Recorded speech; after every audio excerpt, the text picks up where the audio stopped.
What's up, Douglets? Welcome back to the dog hole. And to end it all off, we will do a bedtime story. Hi, Parkser. Hold on. I told Parkser. Parkser can verify this because you hear.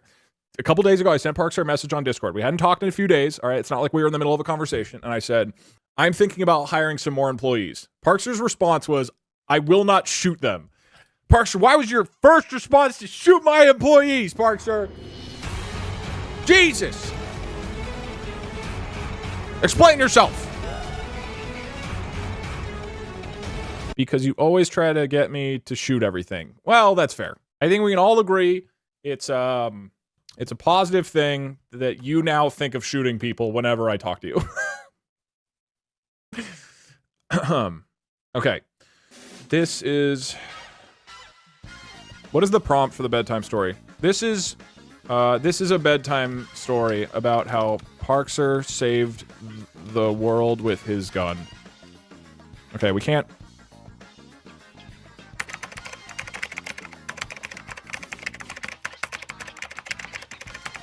Okay, no spoilers, no spoilers. We can't look at it. I'm gonna have it generate, and then I'll put it into the text-to-speech, and we'll, Okay, I saw the word head. I hope he didn't shoot anybody in the head.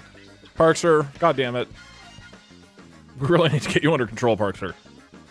Please don't involve eating children this time. I didn't... Dude, I am not the one having children being eaten, okay? That was all the AI. I'll do one more... I'm not reading it, so I'm gonna do one more generation, and then I'm going to...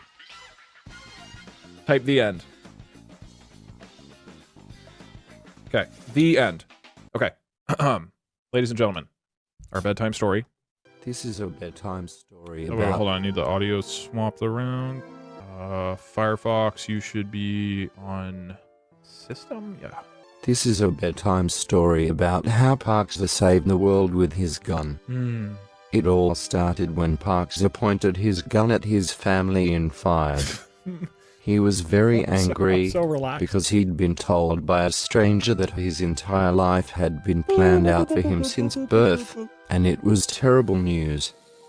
The stranger also said that the only way to change things was to shoot himself in the head.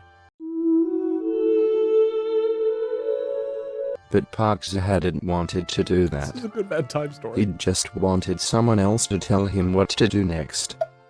The stranger had given Parkser an old revolver that he used to be able to use to kill people before they could harm you, or even without their noticing.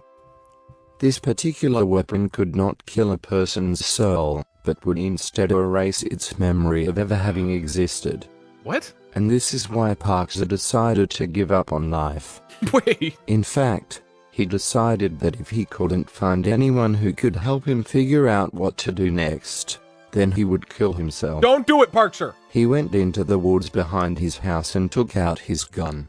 Oh my god! At first, he didn't know what to say, so he just yelled, "I'm sorry. I don't want to live anymore."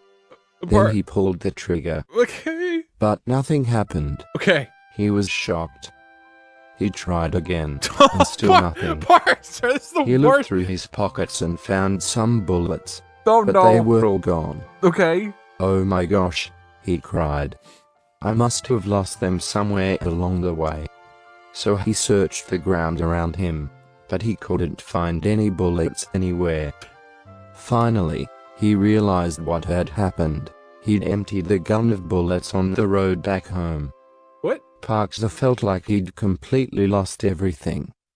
His life was over, and there wasn't anything he could do about it. This is the worst! Everything he loved, his wife, children, parents, friends, his job, his hobbies, his favorite books, his dreams, his hopes for the future, his house, his car, his clothes, Okay. his money, all of it was gone. All that was left to him now was his gun and his desire to die. But in spite of his misery, he couldn't bring himself to shoot himself. Instead, he put the gun away and went home. Okay. He sat down on his living room floor and thought about what had happened. No matter how hard he struggled, he couldn't make sense of it. He wanted to die, but he couldn't take his own life. The end. Oh my god, that's the worst bedtime story of all time. Okay, we're doing a single. To be clear, it's the only prompt I gave it is this is a bedtime story about how Parkser saved the world with his gun. I'm gonna redo it, just one line. This is a happy bedtime story about how Parkser saved the world with his gun. I'll let it generate one generation, and then I'm saying the end. Uh-oh. I saw the word school. Alright, I didn't look at the rest. Here we go. This is a happy bedtime story about how Parkser saved the world with his gun. Okay. It's also a cautionary tale, because it happened to me and I'm still here to tell the tale. The year was 1988, just after Christmas. Okay. A lot of people had been fired from their jobs in late 1987 for being too old or too young. What? So those who'd lost their jobs were having trouble finding new ones. Some even went back to school. That was me. I had my degree in the mail, but no job prospects. My wife and I lived on one income, which wasn't much. We'd already decided that if we couldn't find work by February, we would have to move out of our apartment and into an older house where we could save money. This is also not a good... That didn't bother us. We weren't unhappy with our apartment. The end. I'm giving it... I'm reducing the... We're trying one more time. Instead of 600 characters, 100. Last chance. Okay, this is it. This is the one. This is gonna put us all to sleep. Okay.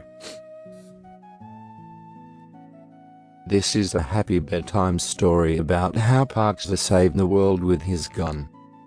It's also a warning that you shouldn't be so quick to trust those with big guns. The Great War, as it came to be called, was a terrible one. The end. Merry Christmas, everybody. Okay. Fun stream. Why am I even saying anything? You guys are all fast asleep. Thank you for the 300 bits, Parkser, and saying rigged. Parkser, at least we ended with you going into the Great War. Great ending for you. Stop shouting, we're asleep. Sorry, good night, everybody. Bye.